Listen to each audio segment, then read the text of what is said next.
पंजाब की वीर भूमि को, जलियांवाला बाग की पवित्र मिट्टी को मेरा अनेक अनेक प्रणाम। मां भारती की उन संतानों को भी नमन जिनके भीतर जलती आजादी की लौ को बुझाने के लिए अमानवीयता की सारी हदें पार कर दी गई। वो मासूम बालक बालिकाएं, वो बहनें, वो भाई जिनके सपने आज भी जलियांवाला बाग की दीवारों में अंकित गोलियों के निशाने में दिखते हैं।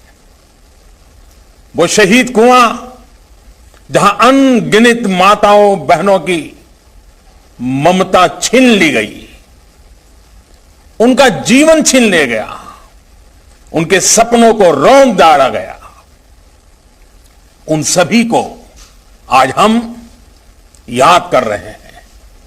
भाई और बहनों, जलियांवाला बाग वो स्थान है जिसने सरदार उधम सिंह, सरदार भगत सिंह जैसे अनगिनत क्रांतिवीरों, बलिदानियों, सेनानियों को हिंदुस्तान की आजादी के लिए मर मिटने का हौसला दिया।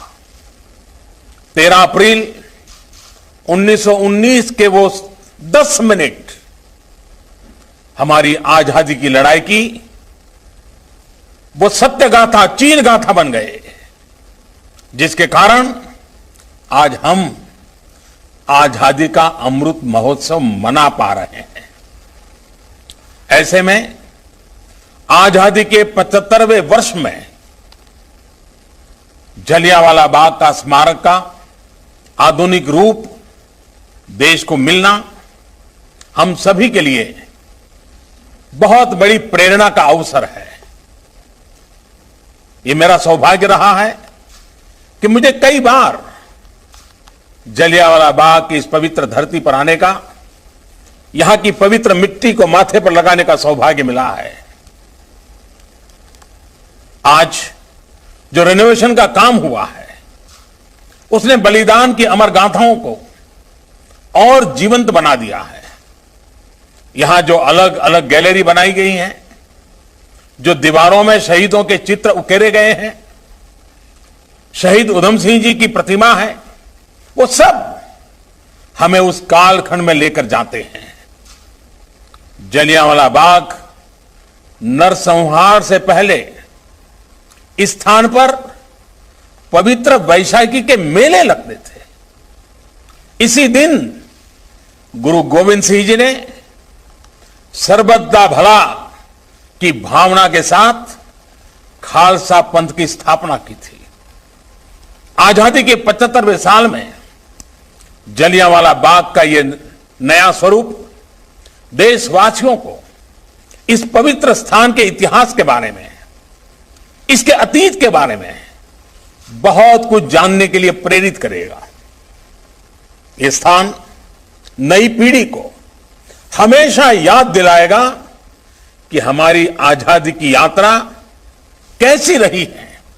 यहां तक पहुंचने के लिए हमारे पूर्वजों ने क्या क्या किया है, कितना त्याग, कितना बलिदान, अनगिनत संघर्ष। राष्ट्र के प्रति हमारे कर्तव्य क्या होने चाहिए, कैसे हमें अपने हर काम में देश को सर्वोपरि रखना चाहिए, इसकी भी प्रेरणा नई ऊर्जा के साथ इसी स्थान से मिलेगी।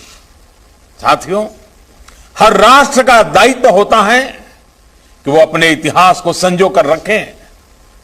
इतिहास में हुई घटनाएं हमें सिखाती भी है और आगे बढ़ने की दिशा भी देती है।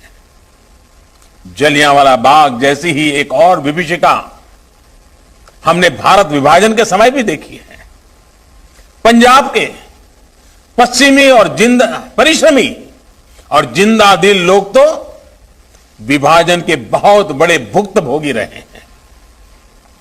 विभाजन के समय जो कुछ हुआ उसकी पीड़ा आज भी हिंदुस्तान के हर कोने में और विशेषकर पंजाब के परिवारों में हम अनुभव करते हैं। किसी भी देश के लिए अपने अतीत की ऐसी विभीषिकाओं को नजरअंदाज करना सही नहीं है। इसलिए भारत ने 14 अगस्त को हर वर्ष विभाजन विभीषिका स्मृति दिवस के रूप में आने वाली पीढ़ियों को याद रखें, इसलिए इसे मनाने का फैसला किया है। विभाजन विभीषिका स्मृति दिवस आने वाली पीढ़ियों को भी याद दिलाएगी कि कितनी बड़ी कीमत चुकाकर हमें स्वतंत्रता मिली है। वो उस दर्द, उस तकलीफ को समझ सकेंगे जो विभाजन के समय करोड़ों भारतीयों ने सही थी। साथियों, गुरुबानी हमें सिखाती है, सुखो होवे सेव कमानियां, अर्थात सुख दूसरों की सेवा से ही आता है। हम सुखी तभी होते हैं जब हम अपने साथ साथ अपनों की पीड़ा को भी अनुभव करते हैं। इसलिए आज दुनिया भर में कहीं भी कोई भी भारतीय अगर संकट में गिरता है तो भारत पूरे सामर्थ्य से उसकी मदद के लिए खड़ा हो जाता है। कोरोना काल हो या फिर अफगानिस्तान का वर्तमान संकट, दुनिया ने इसे निरंतर अनुभव किया है। ऑपरेशन देवी शक्ति के तहत अफगानिस्तान से सैकड़ों साथियों को भारत लाया जा रहा है। चुनौतियां बहुत हैं, हालात मुश्किल है, लेकिन गुरु कृपा भी हम पर बनी हुई है। हम लोगों के साथ पवित्र गुरु ग्रंथ साहब के स्वरूप को भी शीश पर रखकर भारत लाए हैं। साथियों, बीते वर्षों में देश ने अपनी इस जिम्मेदारी को निभाने के लिए जी जान से प्रयास किया है। मानवता की जो सीख हमें गुरुओं ने दी थी, उसे सामने रखकर देश ने ऐसी परिस्थितियों से सताए हुए अपने लोगों के लिए नए कानून भी बनाए हैं।